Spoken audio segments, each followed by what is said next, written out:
Hola, mi nombre es Gabriel de Gavac Technologies. En este video vamos a estar hablando sobre caché. Si bien estuvimos ya hablando sobre clock, multipliers, 64 bits y todo eso en las clases anteriores, cualquier cosa anda y mira las clases anteriores, y si no podés comprar mi curso completo y de esa manera es más fácil.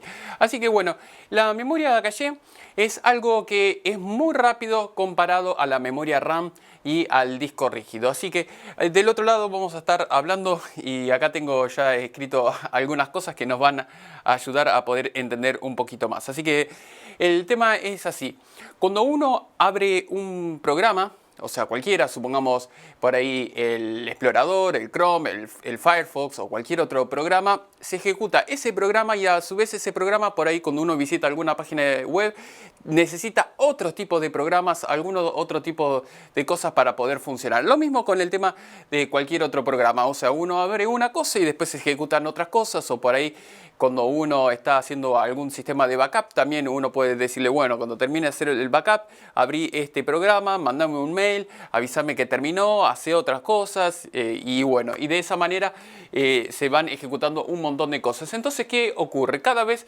que uno necesita algún dato de la computadora, este es el flujo. Viene del SSD o disco rígido a la RAM, y la RAM al CPU, que sería el procesador. El problema, acordate, es el siguiente. Como habíamos hablado ya en los otros videos, el CPU es súper rápido comparado a la memoria RAM y comparado al disco rígido o al SSD. Por ahí la memoria RAM tiene una transferencia, normalmente en los computadoras modernas, alrededor de los 8000 megas por segundo. El disco rígido, si es mecánico, por ahí 200, 100 megas a 200 megas como mucho. Si es de SSD, unos 500 megas. Y el CPU va mucho más rápido. La frecuencia del clock interno es súper rápido comparado a la RAM. Entonces, cada vez que el CPU, o sea, en lo que venía hablando anteriormente, sobre todo sobre el pipeline, que cuando empieza a entrar un dato y después llega a la otra unidad, hace otra cosa, y después hace otra cosa, y después hace otra cosa. Esto siempre funciona bien cuando todo lo que sería la banda esta donde pasan los datos, donde se van procesando y van haciendo diferentes cosas, está llena. Cuando se empieza a vaciar o hay alguna instrucción que es muy grande, se empieza a detener, o el CPU empieza a andar más lento. Entonces, para que el CPU pueda seguir funcionando, todas las unidades que uno es el fetch, el otro decode, el otro ejecutar, el otro escribir, que sea lo más rápido posible, lo ideal es que siempre haya datos. Y en el momento que se empieza a trabar eso, ya el CPU se pone de brazos cruzados y dice, bueno, ¿qué hago acá? No sé qué hacer, hasta que no me llega el dato no puedo continuar. Entonces la computadora se pone más lenta. Entonces, para poder evitar todo eso, tenemos la memoria caché. Normalmente los CPUs viejos, o sea, de la vieja época, tenía el caché, estaba denominado, o sea, igual te voy a comentar por las dudas, vamos a empezar por los CPU nuevos, después a ver, te comento los CPU viejos. Tenías el L1, L2 y L3. Estos son los caché, que seguramente te voy a estar poniendo acá una fotito para que puedas ver. Entonces, que hay un programa que se llama CPU Z, que te permite ver todo esto que te estoy comentando. Cualquier cosa te lo puedo dejar en la descripción del video.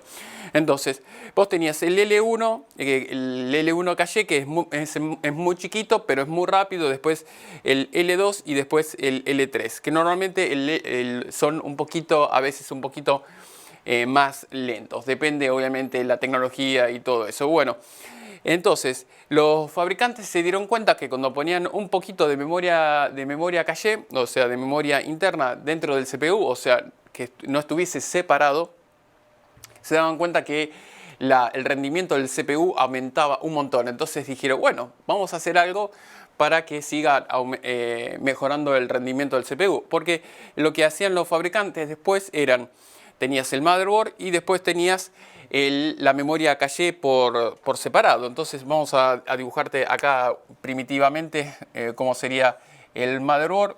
Teníamos acá el CPU. Y después acá tenías la memoria caché más allá de los SIM de memoria que uno tenía acá normalmente. Entonces, en la vieja época uno podía poner las cucarachitas, o lo que le decían las memorias esas chiquititas que eran caché, entonces uno las podía agregar que normalmente estaban acá, que eran cuadraditos. Después seguramente agregue una foto y te muestre, por las dudas, por si sos de la generación nueva y nunca lo vistes. Entonces vos podías agregar eso y la máquina aumentaba de capacidad. Después estos se descontinuaron y se vendían directamente las memorias. Sería como un caché, como una memoria, pero no era una memoria exactamente como las tradicionales, sino que era un solo zócalo. Vos lo ponías ahí y aumentaba la velocidad del CPU. Después los fabricantes dijeron, bueno, en vez de tenerlo acá, vamos a ponerlo acá adentro. Acordate que la memoria caché lo que tiene es que es una memoria estática, o sea que no necesita ser refrescada permanentemente como la memoria RAM, que es dinámica, que esa siempre le tenés que estar mandando un pulso para que los datos siempre se mantengan ahí. Lo que tiene que esta memoria normalmente ocupa un poco más de espacio que la otra memoria que te acabo de comentar. La memoria caché ocupa un poquito más de espacio. Entonces, el problema, y aparte que es mucho más cara que la memoria tradicional. Entonces, lo que hicieron fueron agregarle la memoria caché dentro de este procesador y después le pusieron L3 y bueno, y es lo que uno tiene hoy actualmente. Pero en el principio era el CPU y el caché 1. Entonces, lo que hicieron dentro del CPU, dijeron, bueno, vamos a ponerle L2, que sería un caché, el segundo caché, que va a ser un poquito más grande, entonces vamos a ponerlo acá. Y lo que hicieron pusieron un bus de datos ahí adentro del mismo CPU. Entonces, por ahí en la vieja época se llamaba Backside Bus.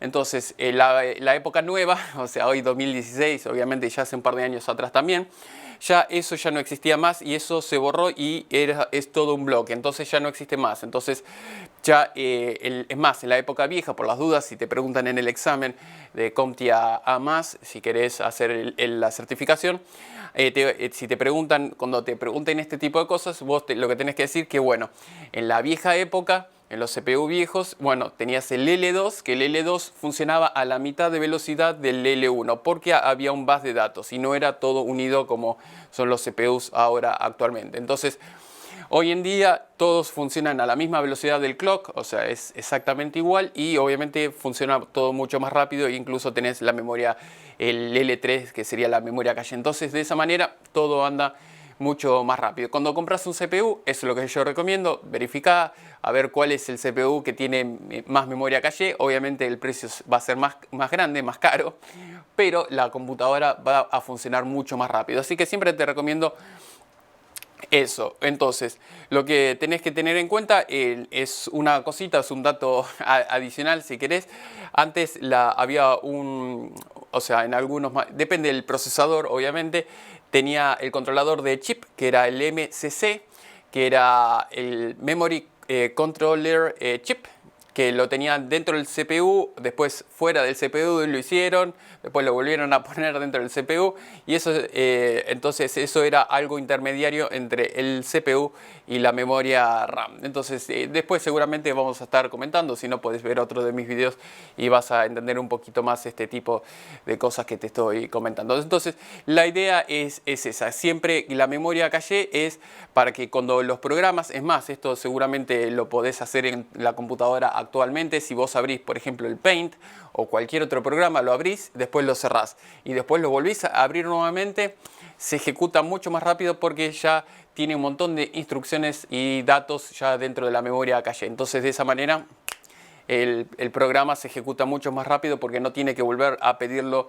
a la memoria RAM, volverlo a pedir al disco rígido y hacer todo ese proceso. Entonces, eso es lo que es la memoria caché. Hay diferentes tipos de tecnologías, pero bueno, por lo menos en lo que sería la computadora y lo que te estoy explicando recién, entre lo que sería disco rígido, memoria y CPU, eso es, y así es como funciona. Así que espero que te haya ayudado esta clase para entender un poco más qué es la memoria caché, los diferentes tipos y todo eso. Acordate, cualquier duda puedes hacerlo abajo en los comentarios. Si no, si querés publicar fotos o querés hacer una pregunta un poquito más elevada o más grande, anda al foro, que ahí hay una comunidad que va creciendo y ahí vas a poder interactuar con otras personas. Así que bueno, acordate, si querés puedes comprar los cursos, están los exámenes, videos exclusivos y nos vemos hasta la próxima. Suscríbete, hace clic en like Hasta luego y nos vemos en la próxima clase.